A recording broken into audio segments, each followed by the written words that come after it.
there's different levels of acceptance. A person can even accept intellectually that this part of them that is different from everybody else is good, is okay. But what you're talking about, and I think is both of the goal of the book, and really a goal for each one of us in our lives, is to come to a place where we not only accept it or even feel that it's okay, but we embrace it and are proud of it.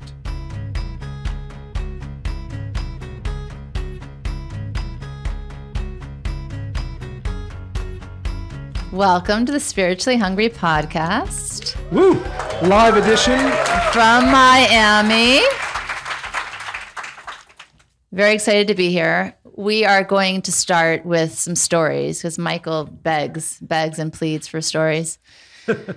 That's an inside joke for those of you who do the podcast. So the first story is about a girl named Bailey. Bailey. Mm-hmm. Who lives in Oklahoma.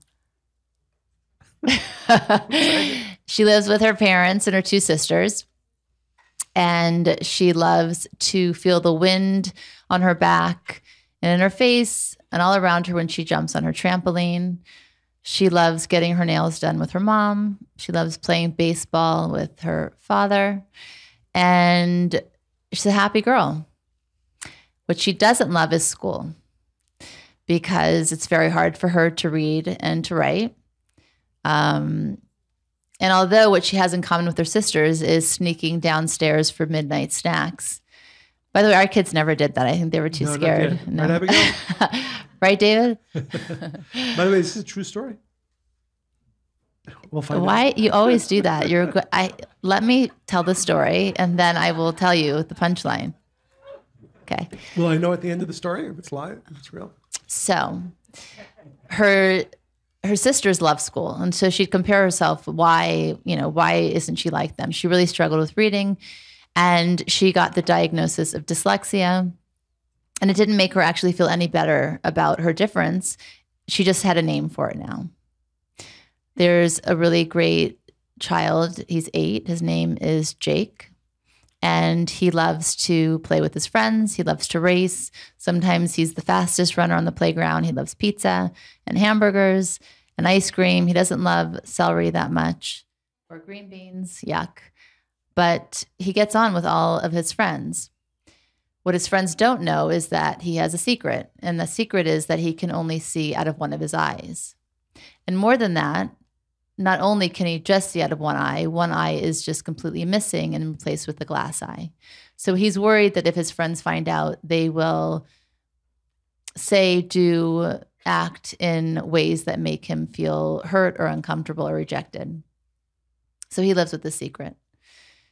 There's another child, let me check his name, named Caden. And he is super gifted and smart, and so smart, he attends a special school for gifted children. He's also deaf. And he gets on with all of his friends. They're very inclusive, very supportive, but sometimes he feels left out. For instance, if a child who is out of his range of vision is telling a joke and he hasn't read his mouth or it's not in sign language and he sees everybody laughing and he doesn't know why, it's a difference he's not really excited about. Even though the whole class learned sign language to make him feel good, on some level, it bothered him that they had to learn it to make him feel good. And all of these stories are true stories, Michael. Yay. These parents have written in and shared them with us. And it's one of 3 of many, many stories that inspire me, continue to inspire me, hopefully inspire all of you. And that's really what we set out to do with the book, The Gift of Being Different, was to help people, children, parents who still have not accepted or felt comfortable with their differences, to reframe them and to really use them as a source of strength and power. Our logo agrees. So I want to go back to Bailey, right? The little girl with dyslexia. If I can just add, it's something we were actually talking a little bit about on the car ride over here, which those of you here know, these aren't very short car rides from one place to the other in South Florida. But that idea that, there's many levels to accepting. Right. By the way, I think that's only acceptable here because it's sunny and nice. Like if you had to drive like that in New York, like it's like Florida, yeah, Miami, Boca, Bahar, it's all, you just drive. In New York, you'd be like the horn, the crazy rage. Anyway, Maybe I didn't mind it because it was sunny and nice. Yes. That there's different levels of acceptance. A person can even accept intellectually that this part of them that is different from everybody else is good, is okay. But what you're talking about, and I think is both of the goal of the book, and really a goal for each one of us in our lives, is to come to a place where we not only accept it or even feel that it's okay, but we embrace it and are proud of it. And that is a very long distance for most people to make, from the part of them that they want to hide to the part of them that they then accept it, but most importantly, that they actually embrace it and are proud of it. And maybe this is something we're going to share, but one of the things that always makes us exciting with Abigail is it has been a process for her as well to come first before diagnosis, then diagnosis of dyslexia, not only to accept it, not only to embrace it, but to get to a place where she's proud of it. And that, I think, is the ultimate place that we each need to get to with our own superpower. And by the way, everybody, if they ask themselves the question and they devote themselves to doing the work, has access to their superpower. Often we wait for somebody to say, wow, you're really powerful, you're really amazing, or look how you do this or that. It's up to us to identify what that is, and we have access to it if we're willing to just be a little kinder to ourselves. That voice in our head that says you're not good enough, or look how that person did it and you can't even do that. And we attach all kinds of things to it, whether it's our age or whether it's our life situation or how our childhood, right? That's why I can't do it. And all of that is just a roadblock to success and to your ultimate strength. Absolutely. So back to Bailey. So when she received the book, her mom read it first, and Bailey was still at school, and her mom cried and cried when she read the book. And then when Bailey got home and her sisters got home, the older sister read the book to her, and she started crying herself. And her story is that in her school, they said, you're unteachable, basically. They didn't have the wherewithal to help her and the support system in the school. So they said, you're really beyond the point of where we can help you. So she thought she was stupid, and she thought there was no way out of that. When she read the book, she ran around the house after she wiped the tears, and she said, Mama, there's someone just like me in the world. There's someone just like me. So Bailey now, like Abigail, is seeing her difference as a superpower, and she's using it as a source of strength. Jake, so until now, every time he had a gymnastics lesson, a soccer lesson, the mom would quietly go over to whisper to the teacher saying, he can't see out of his right eye. So just be careful, make sure, you're aware of that. After the mother read the book, she sat down with Jake and she said, I think maybe if you feel that you need support, why don't you tell the teacher or the instructor if you feel like you need that extra help or that they need to have that awareness? So he started to do that. And then after that felt really good, he decided to take the book to school. He read it to the whole class. And after he read the book to the class, he told them all about his superpower, which is that he has a glass eye. And they were so inclusive. They were so accepting. And it's just part of who he is. And it's amazing. And that, wow, with one eye, he can do what people can do with two eyes. And I think that's so, and again, like Monica said, that these are two of the stories that came since the book came out. But really what it does and what's so beautiful is that it gives children, but even adults, right, the courage to really embrace those parts of us that are different or even challenging at times. And it's something, and again, we have the merit to meet people at different stages of their lives. I can't even count the amount of adults, I mean, even people in their 70s and 80s who are still carrying with them, even into their 80s, something that challenged them when they were a child, something that challenged them 60 years ago. And I think maybe one of the greatest gifts of this book, and really the work, the spiritual work in general, is to take all of that previous pain or challenge and not only become accepting of it, but really embrace it with joy. And again, we've seen it. And again, I think to think about the story with Jake, we both actually know the family and we know the child. A child at that age to have the courage to not only share it with his class, peers, yeah, but also to really see it as something that makes him better, that makes him stronger.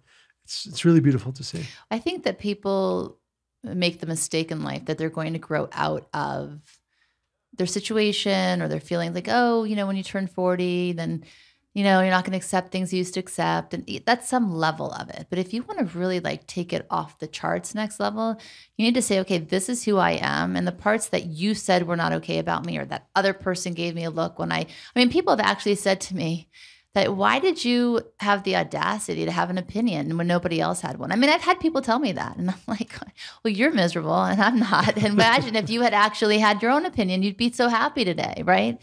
So I think that, again, it's just to go to that place of, what is it that I'm so afraid that if people see they're going to reject me? That's an indication of where you need to start in revealing your superpower. And then we go to Caden, and the special boy with a hearing impairment. And he came up with a great list of his own of what his superpowers are.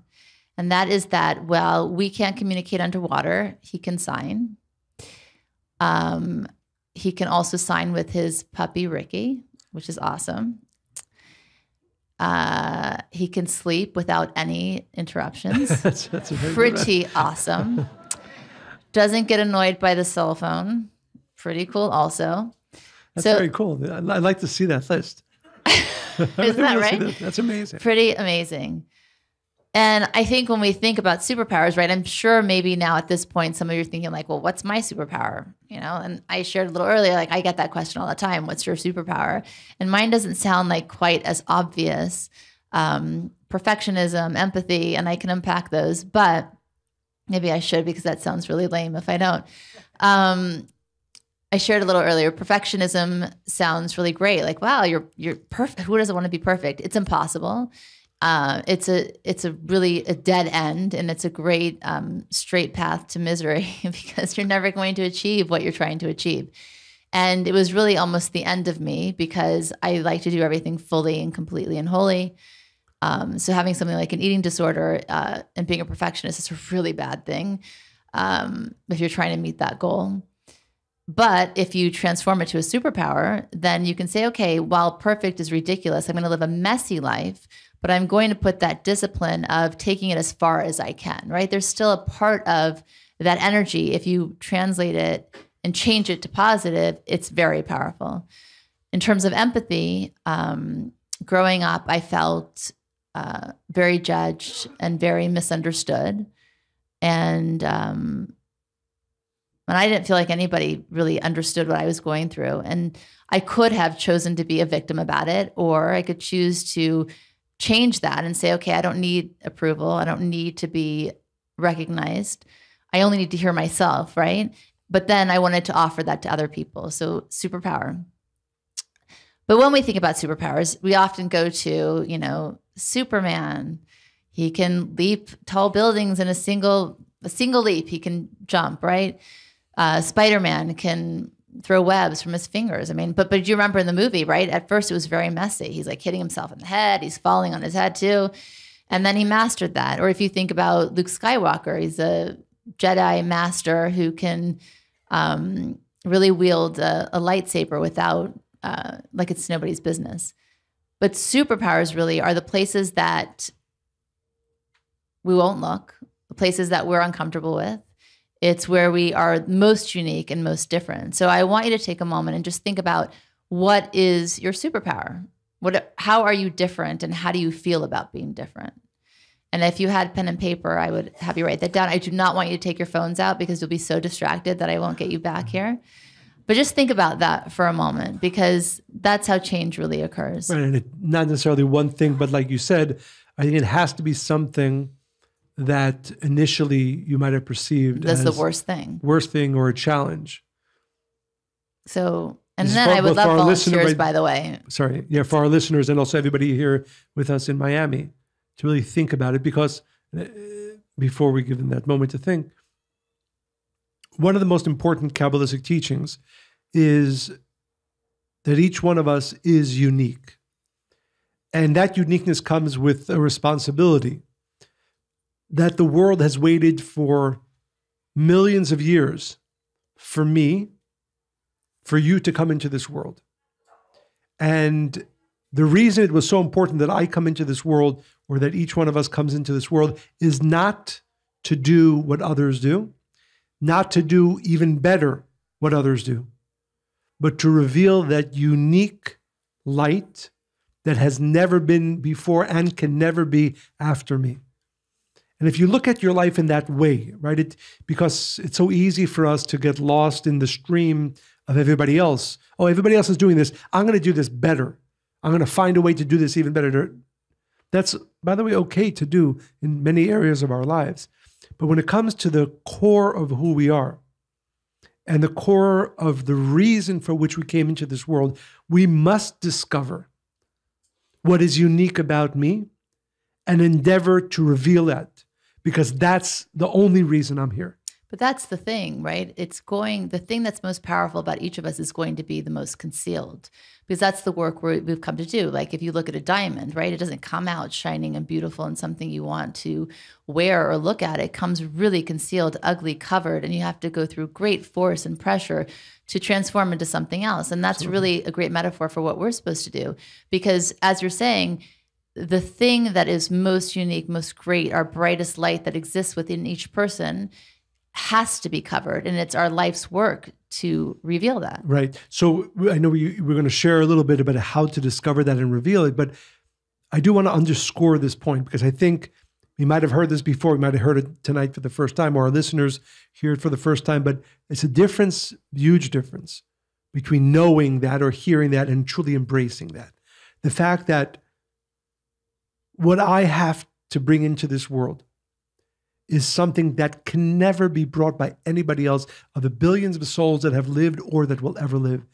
And I think maybe one of the most important starting points to begin to both ascertain what is my superpower and then most importantly, endeavor to reveal it, is to really, really accept that I am so unique that no soul like me has ever existed or can ever exist.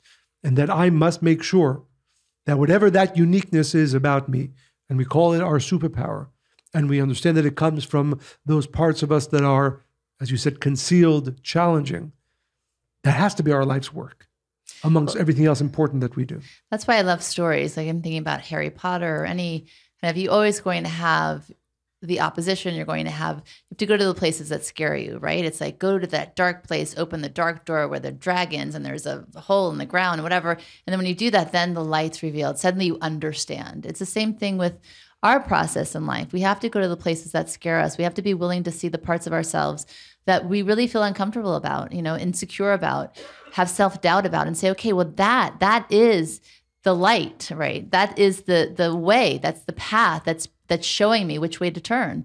And once you go there, even though it's scary, even though it's uncomfortable, even though you will be full of doubt in that way, know that it's an opening for you to reveal the beauty that resides inside of you that you're meant to show to the world. It's like people so often say, how do I find what I'm meant to do in this world? Once I find what I'm meant to do, then I'll be happy. And I always say, no, go and do. Go and explore. Allow yourself to do everything. Be hungry in that way. And then once you're doing it, then it's revealed. It's never like you're going to have your calling and then you're going to know. It doesn't work like that. Absolutely. You have to absolutely go to those places that are the most difficult, most terrifying, that you're kind of curious and about. And keep going back there, right? We're going to get do to it that. once, yes. right? No, but they keep going back that's there. the problem. Most people try once, they fail. Even I spoke to somebody today, he's like, he was quoting Thomas Edison, which I've quoted also. I think he failed like 149 times or something. And the 150th, and he was like, okay, most of us, this guy said 6 times, and he was like, oh, it's just not for me. I failed 6 times. Clearly, I'm not meant to do this in this world. No, it's like a trick that happens. But does anybody have their superpower identified now? You want somebody to share? I always want somebody to share.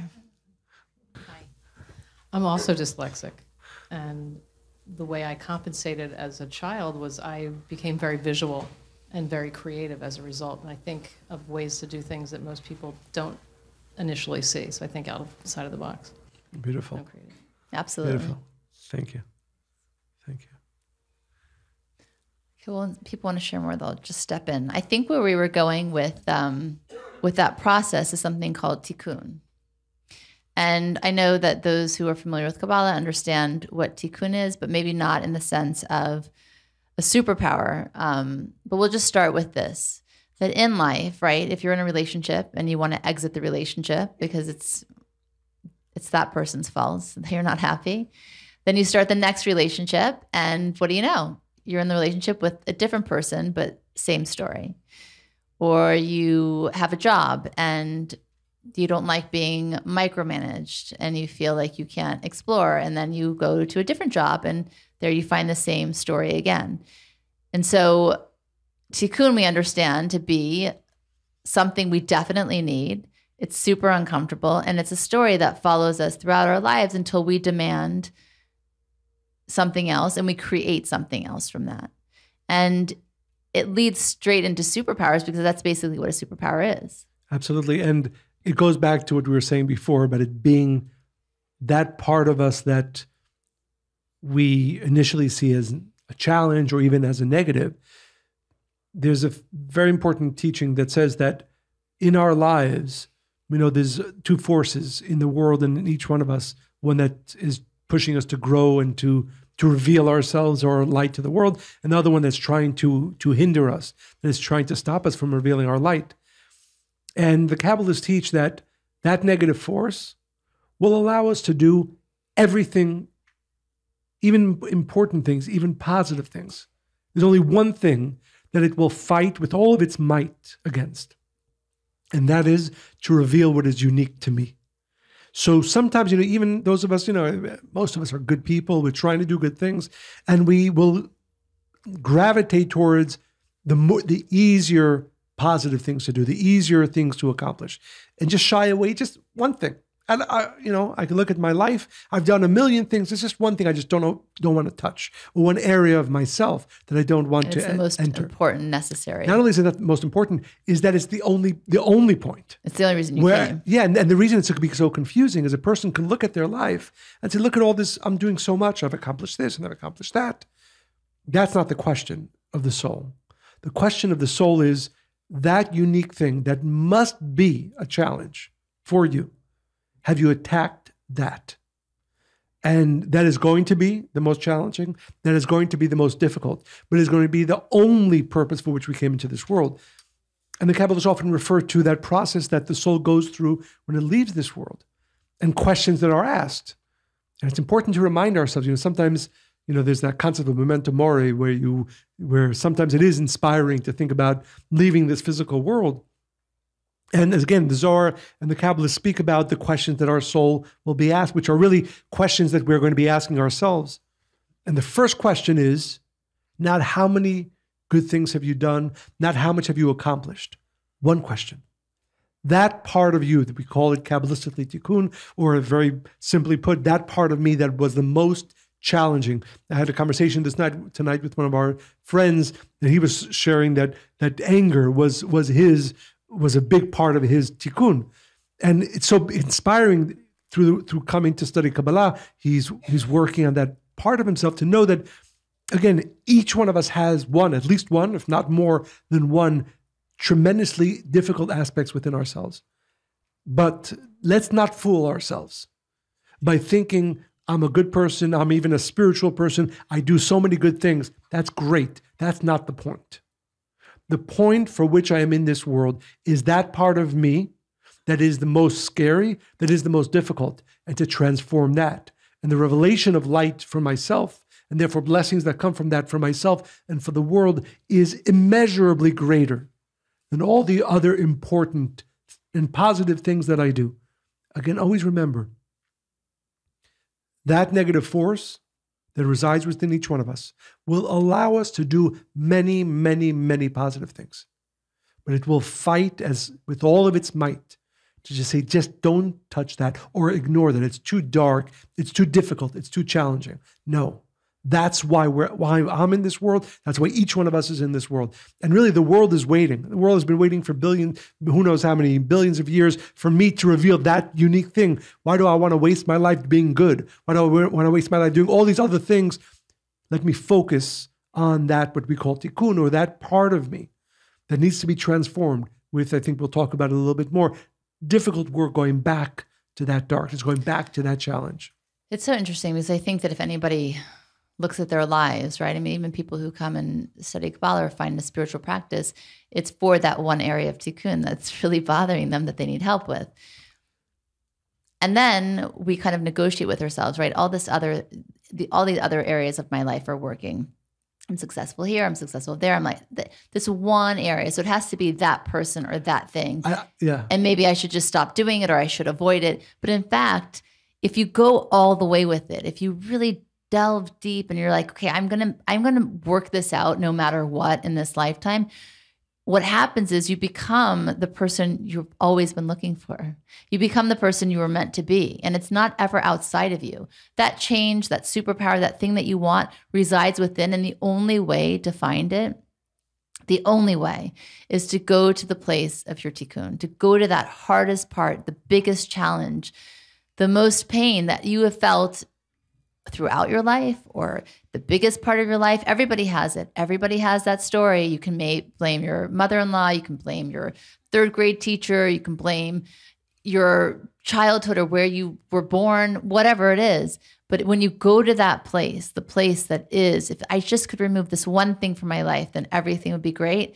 Touch that, unpack that, own that, and then you start living the life you were meant to. It's very important. There's a quote from the founder of the center, Rav Ashlag, that I often quote, but it's a very important one for all of us to keep reminding ourselves, certainly those of us who take our spiritual lives seriously. He says that out of 1,000 people, oh, sorry, is that something you were going to say? I'm sorry. Yeah, but go ahead. Too late now. out of 1,000 people. That was in my conclusion. Oh, sorry. So in conclusion. No, go ahead.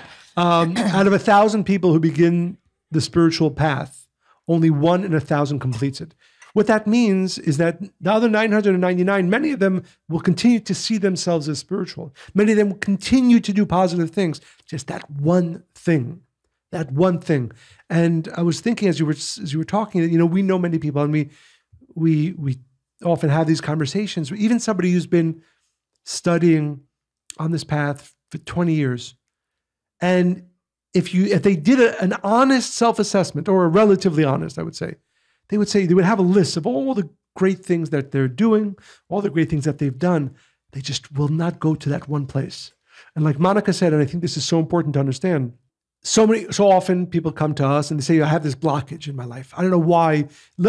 Probably every day, somebody comes to me and says, I don't know why. There's this one area of my life, it doesn't seem to work. There's this one area of my life that doesn't seem to manifest. It's usually this one person.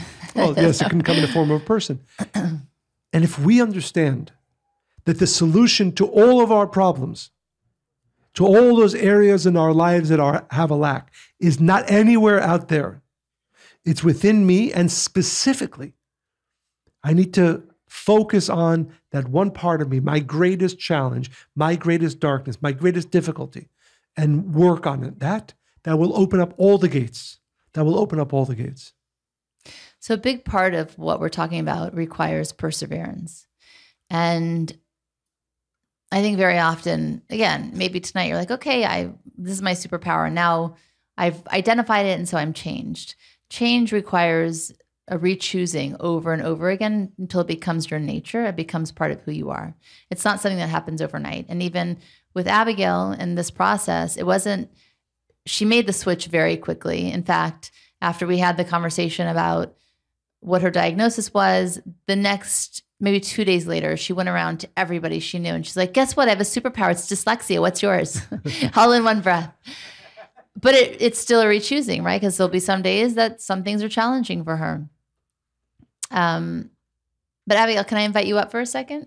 Welcome. So I know you've done a lot of the work we've talked about tonight. And I wonder, because again, it's a constant choice to be able to feel really strong about the hard parts of our life. Do you still ever struggle with self-doubt? And if you do, maybe you don't, but if you do, how do you handle that? Well, I think before I definitely did, but now that I know it's a superpower and I feel good about it, I don't think I have any. Like, I just think I'm always like, sometimes I do struggle with words and stuff, but I just keep persevering and I don't yeah, I don't think negative thoughts about myself. You know, you really inspired me. Do you remember when you had your friend Sarah over and she goes to a different school and you both had homework and you had math homework and she didn't understand her homework and you're like, oh, yeah, I don't do that kind of math, but let's call my older sister and she'll help you. Oh, yeah. And you had I remember when I was Abigail's age, I was like, oh my God, she's doing different math than me. What does that say about me? Right away, it was a comparison. I was so impressed that you were like, yeah, I don't know. But That's not the math I do. And then now you do, right? And now she does different stuff, but it wasn't a big deal for you. yeah, but my friend didn't even know. She's like, can you help me with this? I was like, I don't really understand it, but we can ask my sister. Yeah. Yeah. Do you have any questions for me or Abba or the audience? I know I do. I'm just... how do you think of your ideas for the podcast? That's a good question, little one. I think I kind of know. What do you think? Well, I feel like it's like how we wrote the book, because we had something to say and then we shared it with the world because we thought other people needed that book too. Like the stories you were sharing about the kids, like they needed that book and we put it for them. So like that's why you do this podcast, because like you know that people needed it. Word. Yeah. Couldn't say it any better myself. Thank you, Abigail. Thank you, Abs. Beautiful.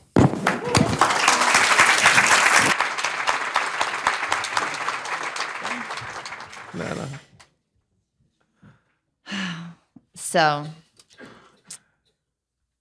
in conclusion. So before your conclusion, I just want to add to what you were talking about. Add away. Add 2 perseverance. Maybe 3. No, just one. Perseverance. I mentioned before, the founder of the Center of Ashlag says the 2 quotes that I keep in mind almost every single day. The first is the concept 1 in 1,000. The second, what he calls the word, the ancient in the Hebrew, is yegia. And that is hard work. And if we talk about our superpower, we talk about our tikkun, we talk about that unique light that I and every single one of us has to bring to this world. It has to be found in the most difficult parts of us. And second, it has to be worked on with perseverance every single day. And unless we do that and really invest the time and effort, and it could be frustrating, it could be scary, but to keep going back and finding the light within our challenge, then it's so easy to veer off. Like I said before, we've seen too many people who, again, continue to be spiritual, just don't get either tired, lose their perseverance, and keep on going inside to that area 1 or 2 or whatever they are, that number is, of ourselves that need to be transformed for me to reveal my unique light. And I think we all have to ask ourselves that question. We asked before, what is my superpower? What is that part of me that is most difficult, that scares me, that is, to me, seeming to be my greatest challenge? And then the maybe more important question, what am I doing every single day to make sure that I am transforming that I am able to truly reveal that as a greater and greater superpower all the time? Too often, again, we even know it in the back of our mind. We get tired. Other things are much easier to do. Like I said before, I think it's so important. This is the way I frame it for myself. I don't want to waste my life. And even though I know that I will do very important things with my life, that is not why I'm here.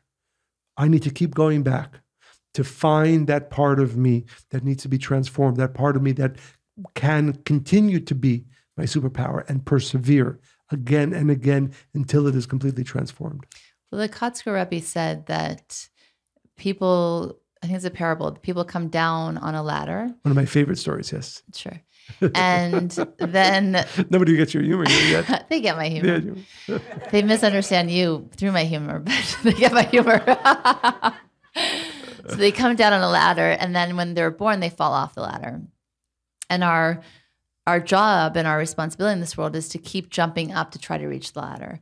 So some people jump 10 times and then they give up. Some people jump 99 times and they give up. Some people jump 999 times, 10,000 times. But it's those unique souls that jump and jump and jump again, no matter how much, that really get to where they need to. And the whole idea, again, it's perseverance, but it's if you want to live, it's not that you have found something, it doesn't work for you anymore, or, yeah, you know, you're tired of this and that.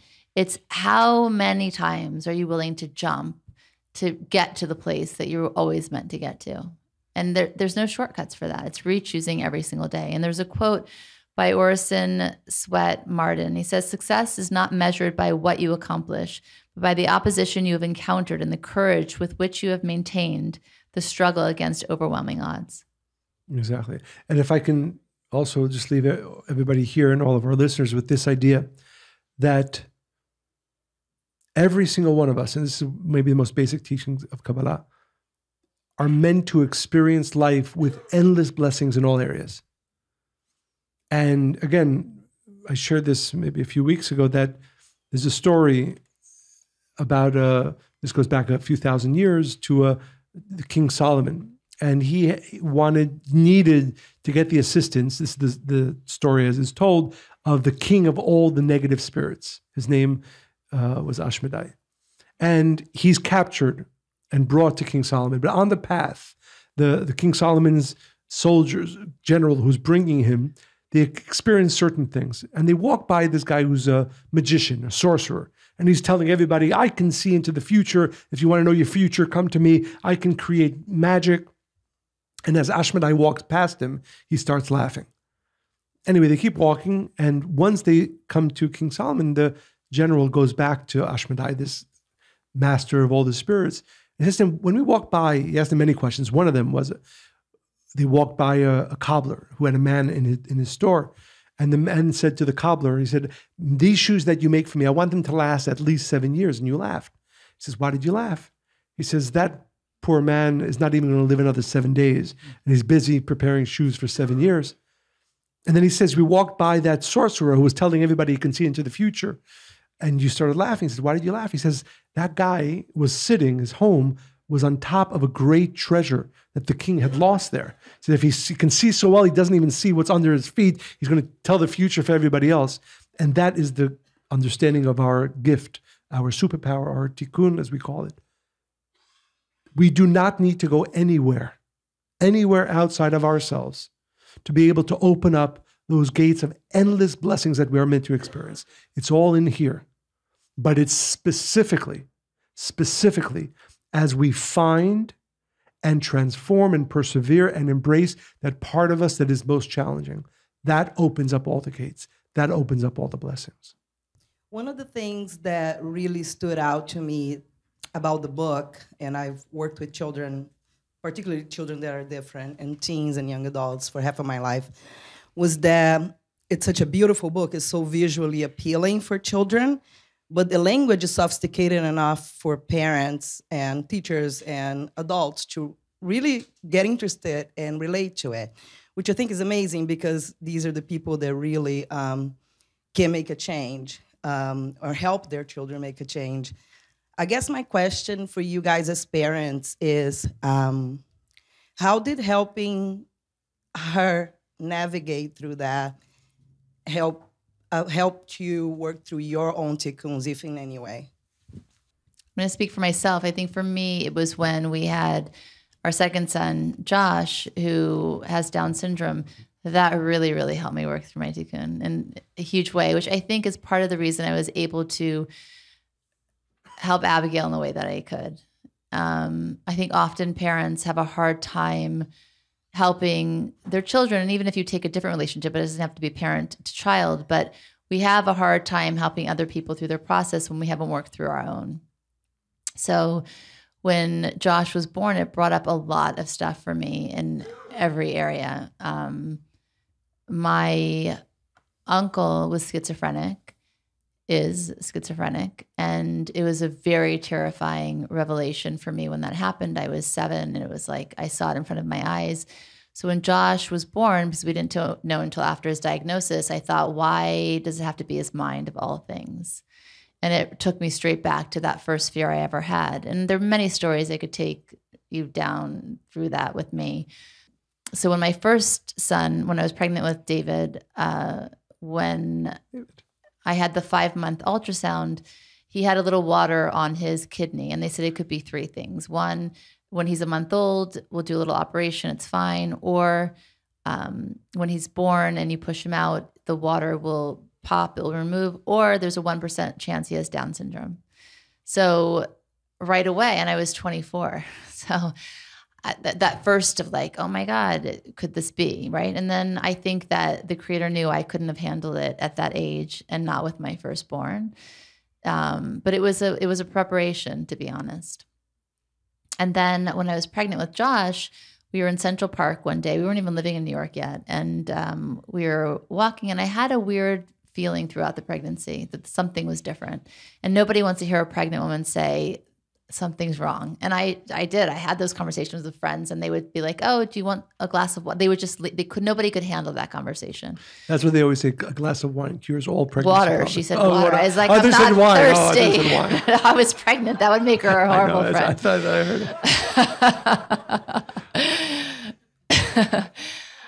it. So yeah, wine usually fixes all. So we were in Central Park, and we're walking, and David was 3, and it was just the 3 of us, Mikhail, and I saw this woman who was fostering a bunch of children, and there were like 10 kids that had Down syndrome. And I don't know what came over me, but I saw this group, and I literally started to walk and then eventually run in the other direction. Like I knew something, that my tikkun was about to meet me.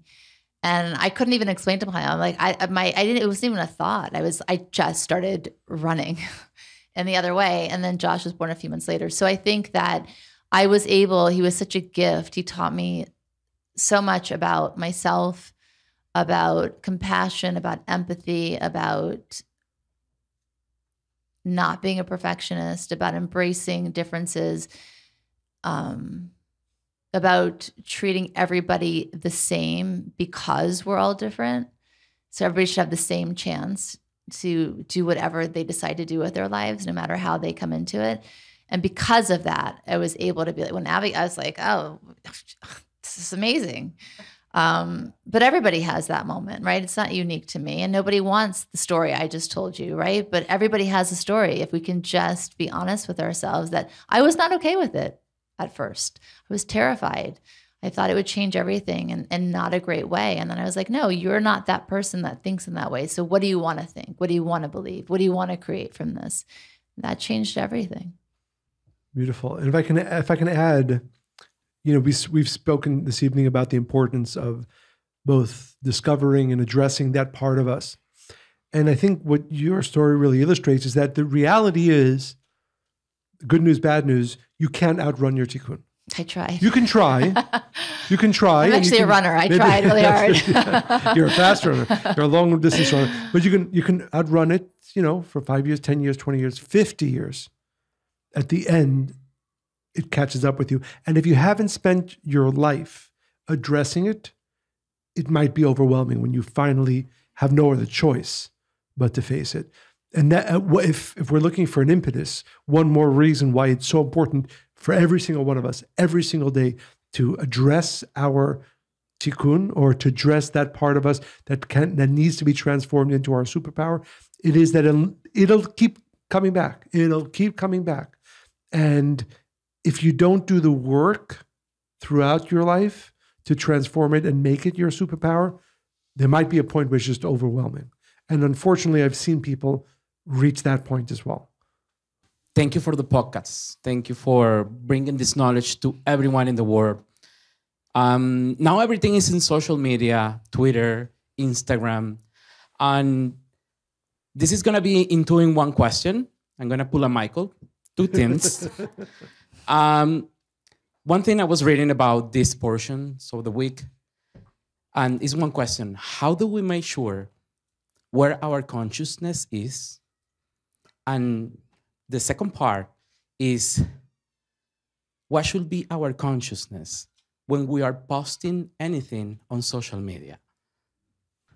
Well, my answer is short. You can unpack that whole thing, but I think that what's not just social media, what's your intention with anything you do. I think that whatever the intention is the life you live. I think far too often we're so reactive, like, oh, I see that, so I need to do that. Or that compliment felt good, so I want more of that. I think instead of being this a reactive way to live, and I think instead it's everything is intention. You know, why do you want to post on social media? What is the message you want to give or the impression, and who is it for? And I think if you just are simple about that, you're going to spend time on the things that really matter to you and that light you up versus what might impress other people.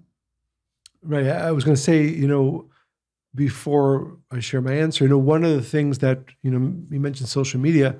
One of the things that we're very excited about in the work that we're doing is we've launched in sort of beta test, but we're launching very many programs for children in spirituality and Kabbalah. And we've already had a Kabbalah 1, those of you who know Kabbalah 1 for for preteens and teens, and it's really amazing to see the impact that this ancient wisdom has on those ages of kids.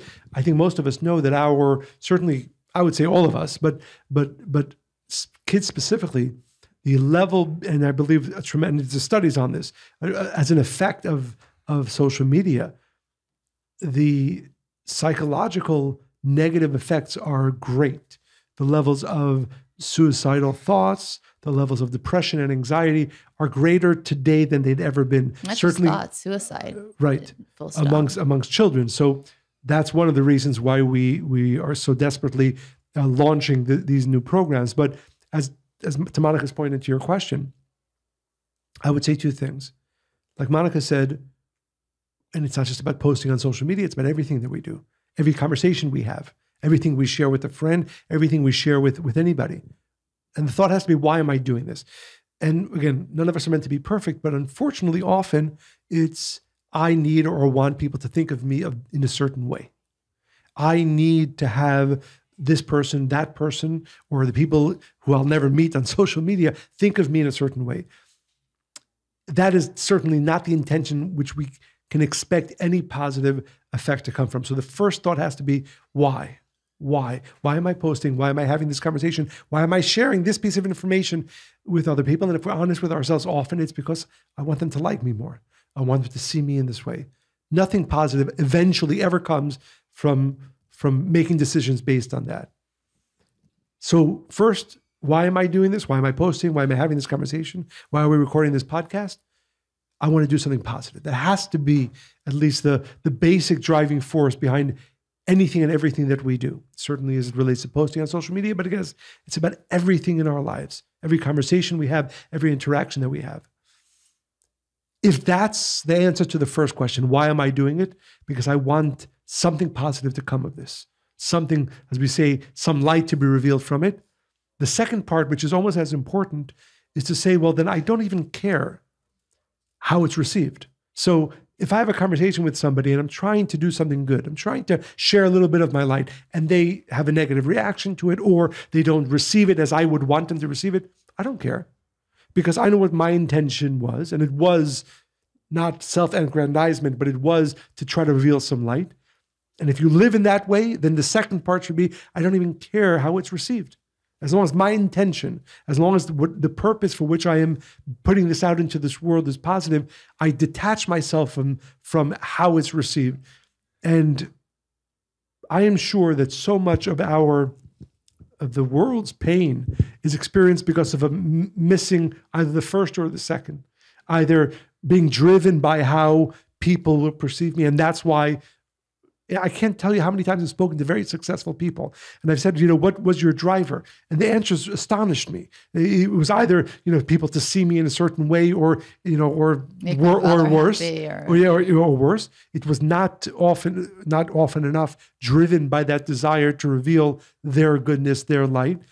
And second, we get so attached to how it's then received. Well, part of it even is, if the direction of it, the purpose behind it was positive. And they might even do it because part of it is like, I want to achieve this, but then they only feel good about doing it if it's received right. Well by the right person. Right. Yeah. Right. One more question. One last question. Well, I would say, that, Abigail, I really want to address my conversation, or what I am going to say to you. I recent get my Hebrew name as Abigail. Oh, And okay. you We like were that name.